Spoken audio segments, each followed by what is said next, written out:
So hey guys, welcome back to my channel serial point. और इस video में हम बात करेंगे काफ़ी इंपॉर्टेंट टॉपिक के बारे में, जो कि है नोइंग द राइट बुक्स या फिर रिसोर्सेज जब आप DT+ की तैयारी शुरू करते हैं। तो लास्ट वीडियो में हमने बात करी थी बेसिक स्ट्रैटेजीज़ के बारे में कि आपकी क्या क्या स्ट्रैटेजीज़ होनी चाहिए जब आप DT+ की तैयारी शुरू करते हैं।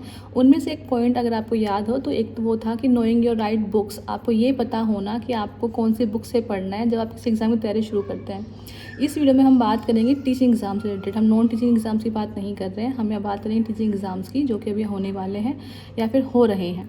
सो जब आप DT+ की तैयारी शुरू करते हो तो आपको कौन कौन सी बुक्स आपके पास होनी चाहिए तैयारी शुरू करने से पहले, क्योंकि अगर आपके पास रिसोर्स ही नहीं है कि अगर पढ़ना क्या है, कहाँ से पढ़ना है, कितना पढ़ना है, तो आप तैयारी शुरू वैसे नहीं कर सकते। इसलिए आपको पता होना चाहिए कि कौन सी बुक्स है जो कि आपको हेल्प करने वाली है। तो इस वीडियो में हम उन्हीं बुक्स के बारे में जो है डिस्कस करेंगे। तो जैसे कि हम जानते हैं कोई भी टीचिंग एग्जाम्स जो होता है DT+ का, उसमें 2 पार्ट होते हैं, पार्ट A और पार्ट B। और ये जो वीडियो है इसका मेन कंसर्न होगा पार्ट A। पार्ट B जो है सब्जेक्ट स्पेसिफिक आता है, उसके लिए हम अलग से वीडियो में बात कर लेंगे। फिलहाल हम बात करते हैं पार्ट A।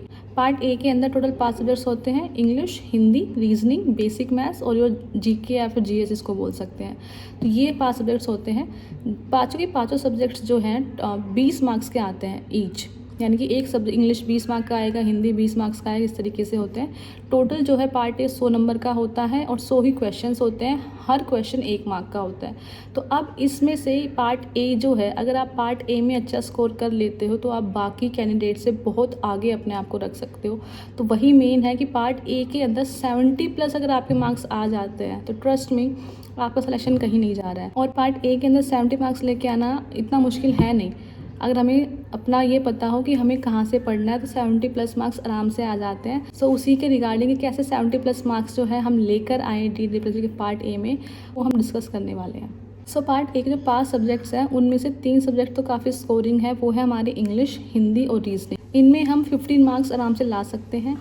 लेकिन हमारा मेन कंसर्न है कि इस 15+ को 18+ कैसे बनाया जाए कि कम से कम 18 मार्क्स अगर आ जाए, 17 to 18 के रेंज में अगर तीनों सब्जेक्ट में मार्क्स आ रहे हैं तो बाकी जो 2 हमारे बच गए हैं GK, GS और हमारी मैथ्स, उस पर हम कहीं ना कहीं जो है इनसे हम बैलेंस कर लेंगे। तो सबसे पहले हम बात करते हैं इंग्लिश सब्जेक्ट की। तो इंग्लिश सब्जेक्ट में मेनली आपसे जो पूछते हैं वो है ग्रामर पोर्शन और पैराग्राफ पोर्शन। और जो पैराग्राफ वाला पोर्शन आता है वो इतना मुश्किल नहीं आता, वो हम लोग जो है अटैम्प्ट कर सकते हैं, आराम से हो जाता है वो। बात करते हैं ग्रामर पोर्शन की। तो ग्रामर पोर्शन में आपसे antonyms, synonyms, one word substitution, idioms and phrases ये सब पूछे जाते हैं। तो ये आप करेंगे कहाँ से? तो इंग्लिश जो सब्जेक्ट है उसके लिए एक ही बुक है जो कि काफ़ी फेमस भी है और सब लोग रेकमेंड भी करते हैं, वही सेम बुक मैं आपको बताने वाली हूँ। वो है नीतू सिंह मैम की KD पब्लिकेशन की बुक आती है। आप उस बुक से जो है अपनी तैयारी कर सकते हैं, बहुत ही अच्छी बुक है, एक ही बुक है, आपको और बुक ढूंढने की ज़रूरत है नहीं। आप उसी बुक को जो है बार बार पढ़िए, आपकी तैयारी जो है बहुत अच्छी हो जाएगी।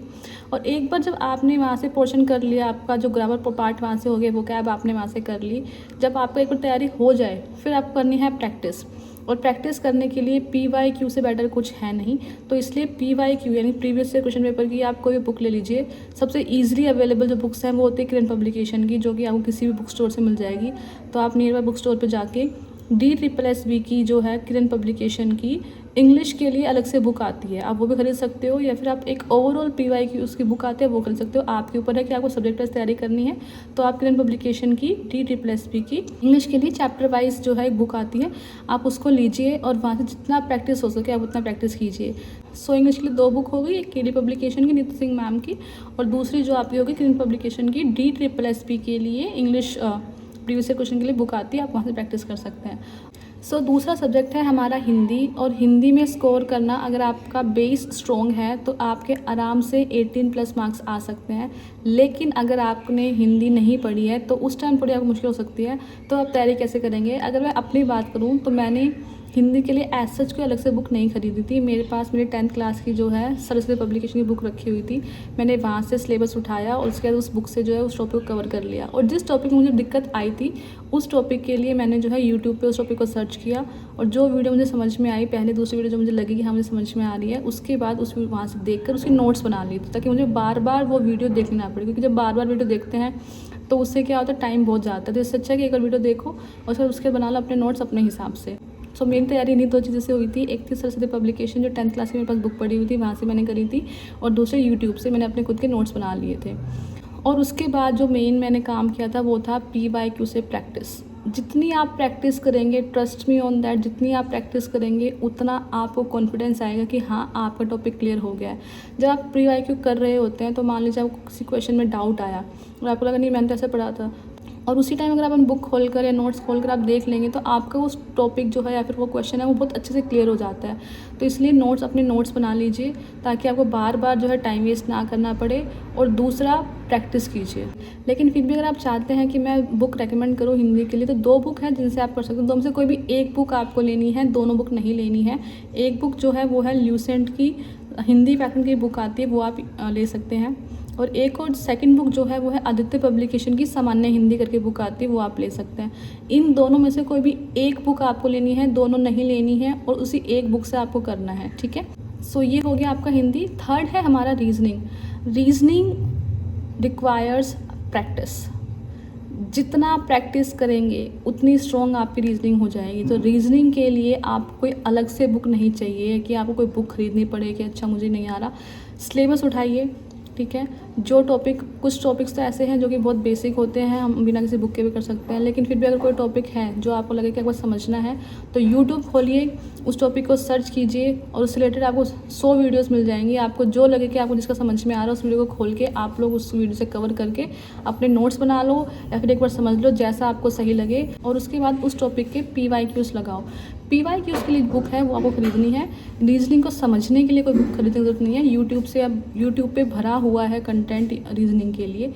और रीजनिंग की प्रैक्टिस के लिए जो बुक आपको हेल्प करेगी वो है किरण पब्लिकेशन की SSC रीजनिंग की बुक आती है टॉपिक वाइज, आप वहाँ से प्रैक्टिस कीजिए। अब आप बोलोगे मैम DSSB का लेवल और SSC का लेवल तो अलग होगा, पर नहीं, पहले होता था कि जहाँ पे DSSB का लेवल और SSC का लेवल अलग होता था, लेकिन आजकल DSSB का लेवल सेम SSC का लेवल हो गया है। DSSB आसान क्वेश्चंस नहीं पूछ रही है, तो इसीलिए आप जो है किरण पब्लिकेशन के लिए SSC रीजनिंग की बुक आती है, आप उस बुक से तैयारी कीजिए। वो बुक बहुत अच्छी है। जितनी प्रैक्टिस करेंगे, DSSB आपसे प्रैक्टिस मांगता है, आप जितनी प्रैक्टिस करेंगे उतना ज़्यादा आप जो है एक सिलेक्शन के पास होते चले जाएंगे, आपका सिलेक्शन उतना आसान हो जाएगा, ठीक है। ये हो गया रीजनिंग के लिए। सो फोर्थ है हमारा GK GS। अब GK वाला जो पार्ट आता है उसके अंदर 2 पार्ट आते हैं, एक आता है आपका स्टैटिक GK और दूसरा आता है आपका करंट अफेयर्स। पहले हम बात करेंगे स्टैटिक GK के लिए। स्टैटिक GK कहाँ से कवर करें? स्टैटिक GK में आपका पॉलिटी, हिस्ट्री, ज्योग्राफी, साइंस, ये सब सब्जेक्ट पूछे जाते हैं। तो इसके लिए एक ही बुक है, वो है ल्यूसेंट की बुक। आप जो है ल्यूसेंट की जो GK वाली बुक आती है आप वो बुक लीजिए और उस बुक से आप तैयारी कीजिए। तो उसमें आप उस बुक से आप क्या क्या कर सकते हैं कि आपको सब कुछ नहीं करना है। वो कितनी बड़ी है, उसको पढ़ना ना बहुत मुश्किल हो जाता है क्या आप, क्योंकि उसमें बहुत सी चीज़ें तो एक्स्ट्रा भी दी हुई जो कि हमारे DSSB के लेवल की नहीं है। तो हमें वहाँ से जो हम कर सकते हैं वो है पॉलिटी, आप वहाँ से अच्छे से कर सकते हैं, पॉलिटी बहुत अच्छी दी हुई है। दूसरा आप जो है वहाँ से हिस्ट्री कर सकते हैं। हिस्ट्री में आप मेन फोकस रखना मिडिवल हिस्ट्री पे और जो है मॉडर्न हिस्ट्री पे। थोड़ा बहुत कुछ क्वेश्चंस हैं जो कि आपके एंशिएंट हिस्ट्री से पूछे जाते हैं, पर मेन फोकस मिडिवल और मॉडर्न पे रखना। और थर्ड सब्जेक्ट जो आप वहाँ से कर सकते हैं वो है ज्योग्राफी। अब देखिए GK के लिए वैसे तो बेस्ट रहता है कि आप 6 to 10 के NCERT कीजिए, लेकिन फिलहाल हमारे पास इतना टाइम है, तो इसलिए फ़िलहाल जो हमारे लिए बेस्ट रहेगा वो रहेगा कि हम लोग ल्यूसेंट से कवर कर लें। पॉलिटी करनी है, ज्योग्राफी करनी है, हिस्ट्री करनी है, वहाँ उसमें साइंस भी है, लेकिन साइंस आप वहाँ से मत करना। साइंस के लिए आप 9th और 10th की जो NCERT आती है वो कीजिए, पूरी 6 to 10 नहीं करनी, 9th और 10th की NCERT आप कीजिए, वो मोर देन इनफ है साइंस को कवर करने के लिए। तो ये हो गया आपका GK का स्टैटिक पार्ट। बात करते हैं आपका जो करंट अफेयर्स है। करंट अफेयर्स के लिए आपको बहुत पहले से नहीं पढ़ना होता, क्योंकि करंट अफेयर्स जब मान लिया आपका एग्जाम जो है सितंबर में होने वाला है या फिर अगस्त में होने वाला है, तो उससे जो है आपको 1 साल पहले का करंट अफेयर्स कवर करना होता है। मान लीजिए अगर आपका एग्जाम सितंबर में है तो सितंबर से पहले वाले महीने से 1 साल पहले का आपको करना होगा। और ये तो हो गया मैक्सिमम, और मिनिमम आप कर सकते हैं 6 महीने के करंट अफेयर्स कर सकते हैं। तो इसलिए आपको करंट अफेयर्स आपको आराम से यूट्यूब पे इतने सारे चैनल्स अवेलेबल हैं जहाँ से आप कर सकते हैं। अड्डा 24/7 है, क्रेजी GK ट्रिक्स करके है, वहाँ से आप कर सकते हैं। तो ये 2-3 चैनल हैं, जिस भी चैनल से आपको समझ में आता, स्टडी IQ का चैनल है, जिस भी चैनल से आपको लगे कि आपको समझ में आ रहा है आप उस चैनल से करिए। कोई भी आप पे ये नहीं है कि आप इसी चैनल से कीजिए या फिर आप ये मैं रेकमेंड कर दूँ, ऐसा कुछ नहीं है। जो भी आपको सही लगता है वहाँ से आप कीजिए। वहाँ से आप मंथली कर सकते हैं, जो है क्वार्टरली कर सकते हैं, 6 मंथ्स का मिल जाता है, वहाँ से जो है अपना करंट अफेयर्स कवर कर सकते हैं।